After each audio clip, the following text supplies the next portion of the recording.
문재인 대통령과 여야 5당 대표들이 어제 청와대에서 만났습니다. 주요 현안을 둘러싼 논의가 3시간가량 이루어졌고 합의 내용을 담은 공동 발표문이 채택됐습니다. 일본 수출 규제 사태를 극복하기 위해서 초당적으로 협력하고 대응하기로 뜻을 모았습니다. 하지만 여야의 대치로 막혀버린 전국을 풀 해법은 찾지 못했습니다. 오늘 6월 임시국회 회기가 끝나는데 추가 경정 예산안 처리는 결국 무산될 것으로 보입니다. 최영일 시사평론가와 자세하게 짚어보겠습니다. 어서 오십시오. 안녕하세요. 네, 문재인 대통령과 여야 5당 대표들이 어제 만났습니다. 네. 지난해 3월 이후에 열린 거니까 1년 4개월 만입니다. 어떻게 보셨습니까? 맞습니다. 이게 여야 5당 대표가 함께 대통령과 만난 그 소위 완전체라고 부른다면 네.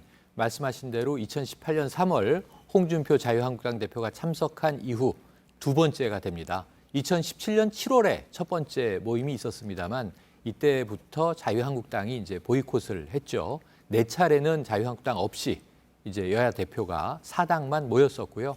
그리고 이제 두 번째로 모여서 완전체인 것은 다행이고 또 이번에 회동이 이루어진 것은 자유한국당의 황교안 대표가 전향적인 입장을 밝히면서이지 않습니까? 네. 그래서 어찌 보면은 이 지도자들이 머리를 맞대는 모습을 보여주는 것만으로도 국민들이 힘을 얻을 수 있다. 어제 그러한 모임의 좀 취지는 달성됐다고 보여지는데 다만 아쉬운 것은 공동 합의문이 나왔더라면 얼마나 좋을까. 공동 발표문에 그쳤습니다. 하지만 초당적인 협력을 강조했고요.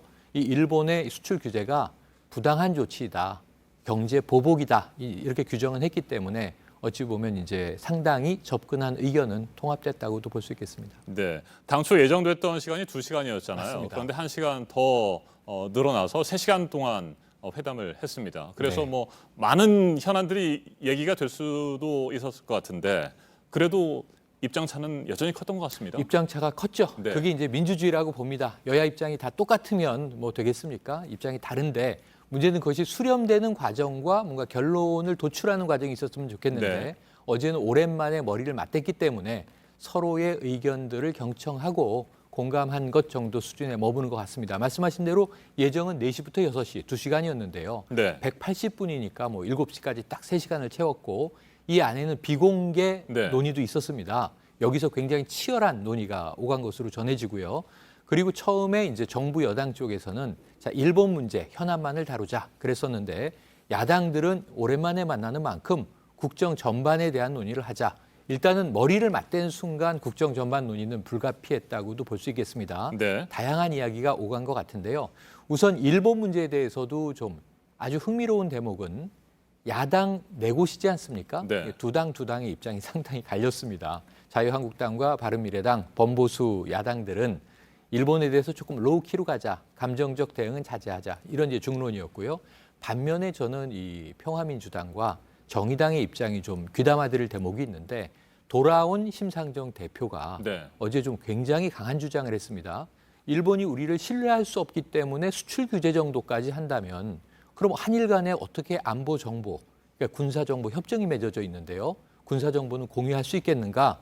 이런 부분은 부당하다. 그럼 우리는 이 한일 간의 이 군사 정보 보호 협정을 폐기하자 이런 주장도 내놨습니다. 그래서 굉장히 강한 주장도 이제 등장을 했었고 여야 간의 일본 문제를 둘러싼 현안 차이도 컸습니다만 다른 국정 전반에 대한 현안 차이는 더 컸던 것 같습니다. 네. 일부 야당에서는 외교 안보 라인의 교체도 요구했고 맞습니다. 그와 관련된 논의도 진행이 된 것 같습니다만 뭐 역시 네. 뭐 합의점은 사실 뭐 나올 수 없는 상황이었겠죠. 네, 어렵죠. 지금 이제 야당은 이 정경두 국방장관 해임 결의안을 네. 내지 않았습니까? 이것 때문에 지금 이번 주에 본회의를 원래는 오늘 19일 한 번에 좀 추경 처리를 하자가 여당 입장이었다면 야당은 이제 24시간 이후 72시간 이내에 해임 결의안 처리를 해야 되기 때문에 어제인 18일에도 본회의를 열자고 주장을 하다가 여야 격돌 상황에서 지금 이두저도 안 되고 네. 있는 상황이지 않습니까? 대통령에게 아마 직접 외교안보라인 교체를 건의한 것 같습니다.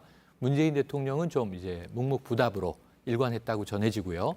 뿐만 아니고 윤석열 검찰총장 임명 제가에 대해서도 야당은 상당히 반발한 것 같은데 문재인 대통령의 입장은 이것은 절차적인 것이지 뭐 그 외에 이제 다른 이유는 없다라고 이야기한 것 같습니다. 네, 6월 국회 회기를 조금 더 연장을 해서 추가 네. 경정 예산안을 처리할 가능성은 없다고 보십니까? 지금 나경원 원내대표 입장에 상당히 이 부분은 좀 의존하고 있습니다. 어제도 이야기를 했는데 오늘 본회의에서 추경 예산 처리는 불가하다. 사실 불가한 것이요. 물리적으로 지금 예결특위에서 심사가 끝나지 않았습니다. 그렇죠. 그러니까 지금 예산안 심의를 끝내야 이걸 본회의에 상정해서 최소한 표결 처리라도 하는 것인데 지금 예산안 심사가 끝나지 않은 상황이니까요. 문제는 뭐냐면 예결특위 자체가 기한을 다 했고 네. 재구성을 하는데 지금 예결특위 위원장이 자유한국당 몫인데요. 지금 이 위원장도 내부에서는 황영철 의원하고 충돌이 벌어지지 않았습니까? 겨우겨우 지금 이어져 있는 상황에서 사실은 이게 미온적으로 대응되고 있는 것 같습니다. 그래서 오늘 본회의에 추경안이 올라와서 본회의에서 의결 처리되기는 불가능하다.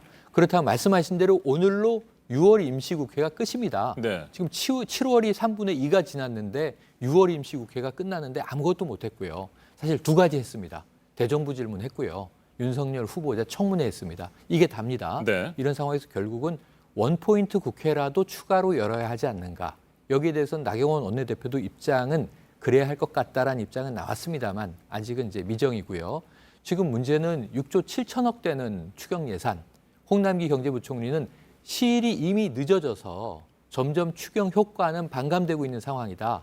근데 이 안에 자유한국당까지도 먼저 처리하자고 네. 얘기했던 지금 강원 산불 등 재해 예산도 포함되어 있거든요. 미세먼지 대책 포함해서 2조 2천억 원이 들어있는데 이거 언제 처리할 것인지 지금 여름 휴가 다 떠나버리는 것은 아닌지 국민들은 답답해하고 있습니다. 네, 자유한국당 황교안 대표, 문재인 대통령과 약 1분가량 따로 네. 만나서 뭐 얘기를 했다는 상황도 있던데 말이죠. 그러니까 이게 문제입니다. 뭐냐면은 네. 원래는 이 1+5, 1+5 회담이었지 네. 않습니까? 5당 대표와 만나고 1대1 회동도 하겠다는 게 의지였고 1대1 회동을 주창하고 있습니다.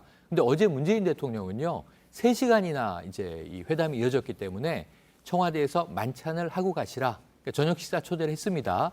황교안 대표는 이 정해진 일정이 있기 때문에 이번에 참석은 어렵습니다. 거절하고 이제 청와대를 나왔는데요. 사실은 식사를 하면서 이야기를 더 이어갔어야 하지 않는가. 1대1 독대는 황교안 대표가 먼저 요구하지 않았는가. 네. 그런데 이제 창가로 가서 대통령과 황 대표가 어제 보도로는 1분 36초간 이야기를 나눴다. 네. 청와대 발표는 웃음기는 없었고 진지한 표정이었다. 여기까지만 전해집니다. 아마 문재인 대통령 어제 추경 얘기를 10번 꺼내셨다고 하는데요. 황교안 대표에게 별도로 추경 처리를 당부했을 것 같습니다. 이 정확한 내용은 전해지지 않는데 하지만 이제 황교안 대표는 별도로 독대를 다시 요구하고 있기 때문에 조만간 이제 영수회담이라고 부르죠. 제1야당과 대통령의 만남이 있을 가능성도 남아 있습니다. 알겠습니다. 끝으로 한 가지만 짧게 살펴보죠.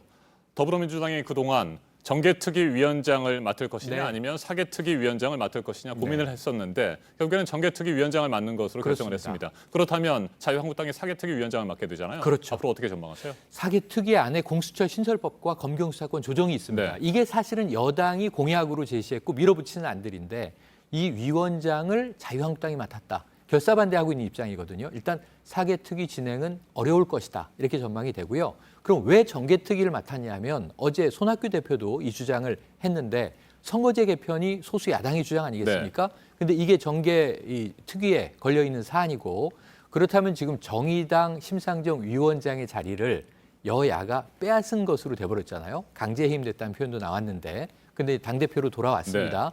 정개특위를 민주당이 맡으면서 선거제 개편에 최선을 다하는 모습으로 자유한국당을 뺀 여야 사당의 공조를 유지하기 위함이다. 이렇게 해석되고 있고요. 그렇다면 여야 사당이 자유한국당과 맞서서 어떤 정개특위 내에 활동을 보이느냐에 따라서 사개특위까지도 아마 완급 조율이 될 것 같은데 자유한국당은 2개 특위에서 모두 다 반대 입장이기 때문에 격돌은 또 불가피해 보입니다. 알겠습니다. 여기까지 듣겠습니다. 최영일 시사평론가였습니다. 말씀 잘 들었습니다. 고맙습니다.